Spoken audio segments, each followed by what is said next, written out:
नमो नमः। नमस्कार। प्रारंभिक संस्कृत व्याकरण की इस कक्षा में आप सबका स्वागत है। मैं हूं डॉक्टर सुनीता थत्ते और आज आपको पढ़ाने जा रही हूं संधि प्रकरण के इस वीडियो में दीर्घ संधि। इस वीडियो में हम पहले पढ़ेंगे संधि के प्रकार, स्वर संधि की परिभाषा, स्वर संधि के भेद और उन भेदों में से मुख्य रूप से दीर्घ संधि की परिभाषा, दीर्घ संधि करने और संधि विच्छेद करने के तरीके को भी हम जानेंगे। साथ ही संधि पहचानने की ट्रिक्स के बारे में भी हम इस वीडियो में विचार करेंगे और आगे आने वाले वीडियोस में हम क्रमशः अन्य स्वर संधियों के बारे में और आगे आने पर विसर्ग संधि और व्यंजन संधि के भेदों के बारे में भी हम अध्ययन करेंगे। अगर आप मेरे चैनल पर पहली बार आए हैं तो इसे अवश्य सब्सक्राइब करें। यदि आपको मेरे वीडियोस पसंद आ रहे हैं तो इसे लाइक करें, शेयर करें और कमेंट्स करना न भूलें, क्योंकि आपके कमेंट्स ही आगे के वीडियो बनाने की प्रेरणा देते हैं। तो आइए हम पढ़ते हैं स्वर संधि। स्वर संधि पढ़ने के पूर्व हम थोड़ी सी पुनरावृत्ति करते हैं कि हमने पिछले वीडियो में पढ़ा, संधि की परिभाषा पढ़ी कि दो वर्णों के अत्यंत समीप आने पर उनमें जो वर्ण विकार या परिवर्तन होता है उसे संधि कहते हैं। मतलब केवल दो वर्णों का मेल संधि नहीं होता, परिवर्तन होना आवश्यक है। और संधि के तीन भेदों के विषय में हमने पढ़ा, उनके नाम जाने और उनकी पहचान भी जानी। स्वर संधि, व्यंजन संधि और विसर्ग संधि। स्वर संधि का एक नाम अच संधि, व्यंजन संधि का एक नाम हल संधि भी है। इन उदाहरणों से एक बार हम फिर से समझते हैं बात को कि जब धन के दोनों ओर स्वर हैं तो स्वर संधि, जैसे गण धन ईशः गणेशः। धन के पूर्व में व्यंजन है और पश्चात व्यंजन और स्वर कुछ भी हो सकता है, ऐसी स्थिति में होती है व्यंजन संधि। धन के पूर्व में अनुस्वार होने पर भी व्यंजन संधि होती है और धन के पूर्व में विसर्ग होने पर विसर्ग संधि होती है, जैसे यहाँ पर हमने देखा शिवः धन अहम शिवो। ये बात आपको बहुत अच्छी तरह से ध्यान में रखनी है कि संधि विच्छेद करने के पश्चात अगर धन के पूर्व में स्वर है, स्वर को कैसे पहचानेंगे? ये पूरा व्यंजन, जिसको हिंदी में हम पूरा व्यंजन कहते हैं, पर ये स्वरांत है। वस्तुतः संस्कृत के हिसाब से ये स्वरांत वर्ण है। तो हम नीचे से अगर इसको समझें कि स्वर किसी भी धन के संधि विच्छेद करने पर धन के पूर्व में अगर विसर्ग है, वो किसी भी स्वर पे हो सकता है, अहा इहि उहु एहे रामः गुरुः शिशुः मुनिः मुनेः, तो वो स्वर संधि, वो विसर्ग संधि। अगर धन के पूर्व में विसर्ग है तो विसर्ग संधि। इसी तरह धन के पूर्व में अगर हल है या कोई हलंत शब्द है, ऐसा शब्द जिसके अंत में ये हल लगा हुआ है, तो ऐसी स्थिति में वो निश्चित रूप से व्यंजन संधि है। धन के इस तरफ कुछ भी हो सकता है, स्वर भी हो सकता है, व्यंजन भी हो सकता है, व्यंजन संधि में भी, विसर्ग संधि में भी। तो इन दोनों संधियों की पहचान पक्की होने के बाद अगर धन के इस तरफ इनमें से कुछ नहीं है, माने विसर्ग भी नहीं है, अनुस्वार भी नहीं है, हलंत भी वो शब्द नहीं है, तो निश्चित रूप से वो स्वरांत है। और ऐसे प्रसंग में अगर संधि हो रही है तो वो निश्चित रूप से स्वर संधि ही होगी। अब हम चलते हैं स्वर संधि की परिभाषा। जब हमने पढ़ा दो वर्णों के समीप आने पर संधि होती है, और स्वर संधि में हमने पढ़ा कि दोनों तरफ स्वर हैं, धन के दोनों तरफ स्वर हैं, तो इसका मतलब दो स्वर अत्यंत समीप आएंगे। तो संधि की ये परिभाषा होगी कि दो स्वरों के अत्यंत समीप आने पर उनमें जो वर्ण विकार होता है या परिवर्तन होता है उसे स्वर संधि कहते हैं। जैसे उदाहरण के लिए हम पढ़ चुके हैं गण धन ईश गणेश, ये दो स्वर पास में आए, गण का अ और ईश का ई, और शब्द बना गणेश। यहाँ पर स्वर संधि है। अभी हम संधियों के जो प्रकार हैं, संधियों के जो भेद हैं, उसके प्रत्येक भेद का जब विस्तार से अध्ययन करेंगे तो हमें पता चलेगा कि कौन सी संधि में कौन सा परिवर्तन होता है। अब हम जानेंगे कि संधि के मुख्य रूप से कितने भेद।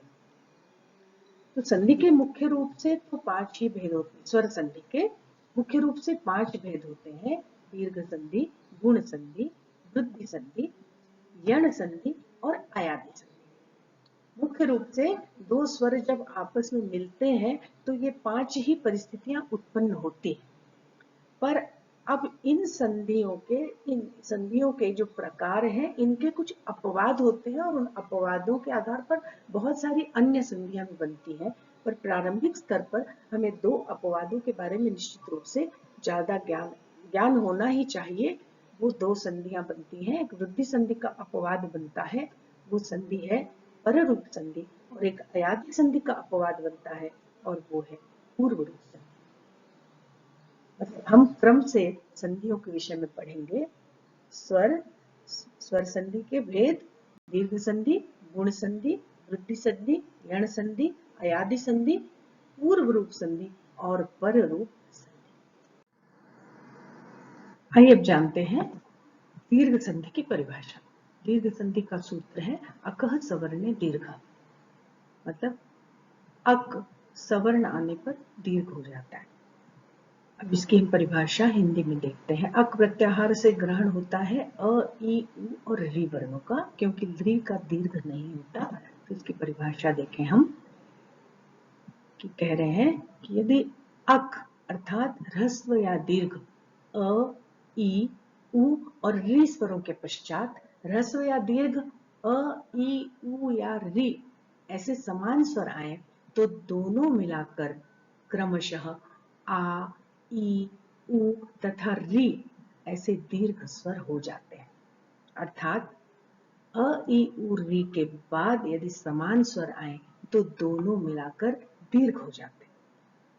हम इस तरह इसको देखें। ये देखिए, धन के इस तरफ चाहे ह्रस्व स्वर हो चाहे दीर्घ स्वर हो, आ और धन के उस तरफ भी आ हो तो ये दोनों मिलाकर आ हो जाते हैं। इसी तरह धन के इस तरफ चाहे ई हो चाहे उ हो, दोनों मिलाकर के दीर्घ ई हो जाते हैं। धन के इस तरफ चाहे उ हो और धन के उस तरफ भी उ में से कोई सा भी स्वर हो तो दोनों मिलाकर उ हो जाते हैं। और इसी तरह धन के इस तरफ ह्रस्व या दीर्घ री हो और धन के उस तरफ भी ह्रस्व या दीर्घ री हो तो दोनों मिलाकर दीर्घ री हो जाते हैं। यहाँ पर ये समझने की बात है कि ये दोनों मिलकर एकाकार हो जाते हैं। मतलब आ के साथ आ मिलकर दीर्घ आ, मतलब एक ही आ बचता है, दोनों मिलकर एक वर्ण हो जाते हैं। हम अभी उदाहरणों से इस बात को अच्छी तरह समझेंगे।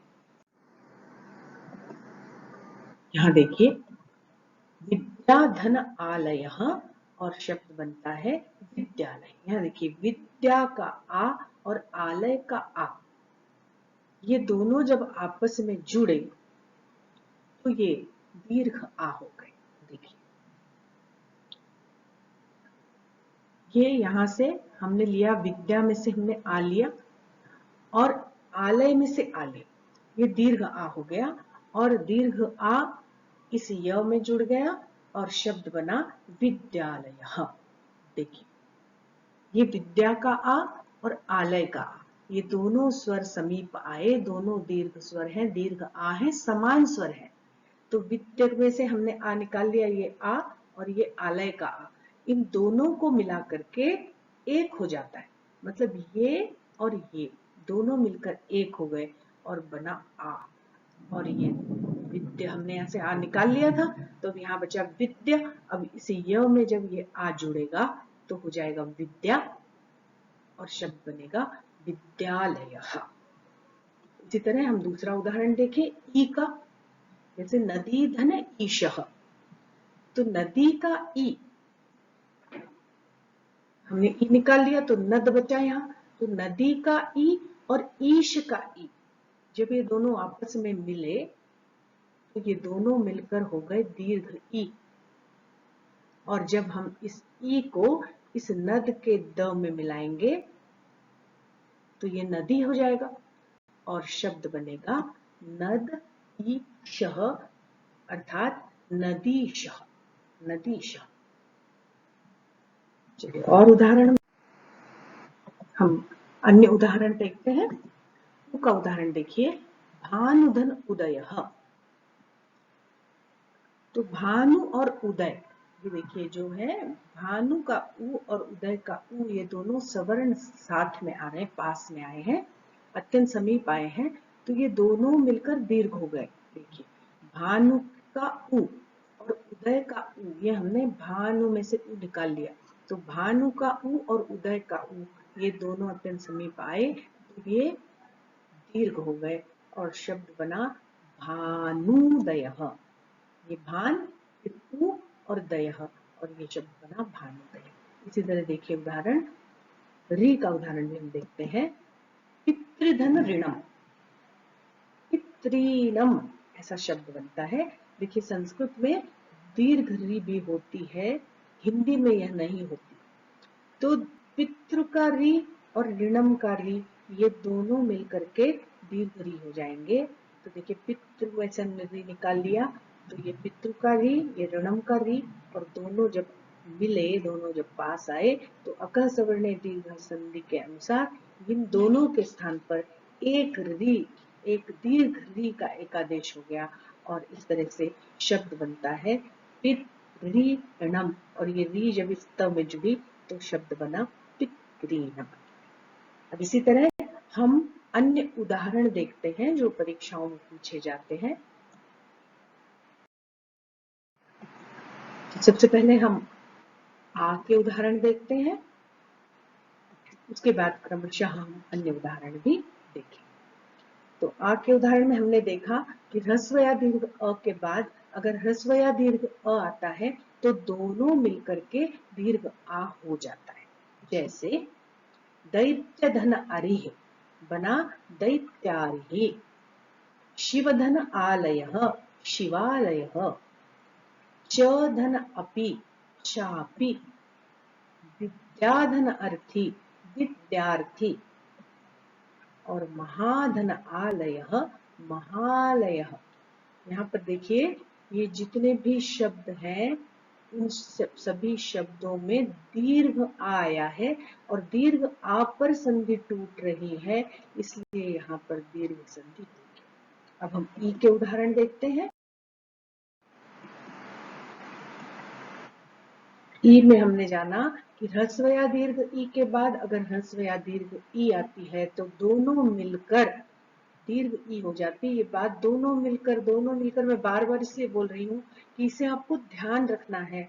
ये आपकी सवर्ण दीर्घ संधि में, गुण संधि में और वृद्धि संधि में जो परिवर्तन होता है वो दोनों मिलकर एक स्वर बन रहा है, पर आगे कुछ संधियां ऐसी आएंगी जहां पर दोनों, ये यण संधि और अयादि संधि में दोनों मिलकर नहीं बनता है, एक स्वर के स्थान पर परिवर्तन होता है और दूसरे स्वर के स्थान पर कोई परिवर्तन नहीं होता है।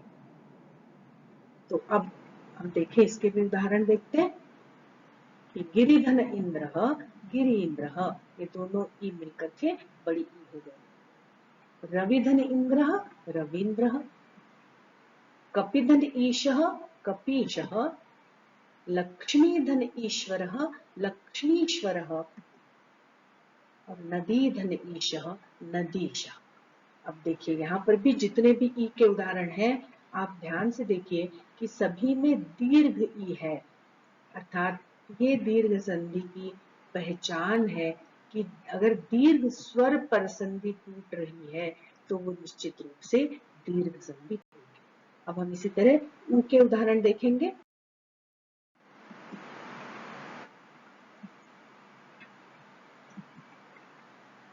हमने पढ़ा कि ऊ के बाद ऊ आए तो दीर्घ ऊ हो जाता है, जैसे सु धन उक्ति, तो यहाँ पर भी वही स्थिति हुई कि सु का ऊ, उक्ति का ऊ दोनों मिलकर बड़ा हो गया सुक्ति। भू धन ऊर्जा, यहाँ देखिए दोनों बड़े स्वर थे फिर भी बड़े हुए, दोनों दीर्घ थे फिर भी दीर्घ, यहाँ दोनों ह्रस्व थे फिर भी दीर्घ। अगले उदाहरण में देखिए भानुधन उदयः, यहाँ पर भी दोनों स्वर ह्रस्व हैं, पर दोनों मिलकर दीर्घ स्वर हो गए भानुदयः। और इसी तरह हम री का उदाहरण भी देखते हैं। री के उदाहरण बहुत कम दिखते हैं। पितृधन ऋणम, मातृधन ऋणम, ये उदाहरण जनरली पुस्तकों में भी होते हैं और यही परीक्षाओं में भी पूछे जाते हैं। तो पितृधन ऋणम पितृणम, जैसे हमने देखा था, वैसे ही मातृधन ऋणम मातृणम। अब यहाँ पर भी देखिए दीर्घ उ, दीर्घ उ, दीर्घ उ, अर्थात दीर्घ संधि की पहचान है कि दीर्घ उ पर, दीर्घ ई पर, दीर्घ आ पर या दीर्घ री पर अगर संधि टूट रही है और धन का निशान लगाने के बाद दोनों तरफ अगर स्वर ही है तो निश्चित रूप से वहां पर दीर्घ संधि होगी। अब हम आगे की स्लाइड में इसको और अच्छी तरह समझते हैं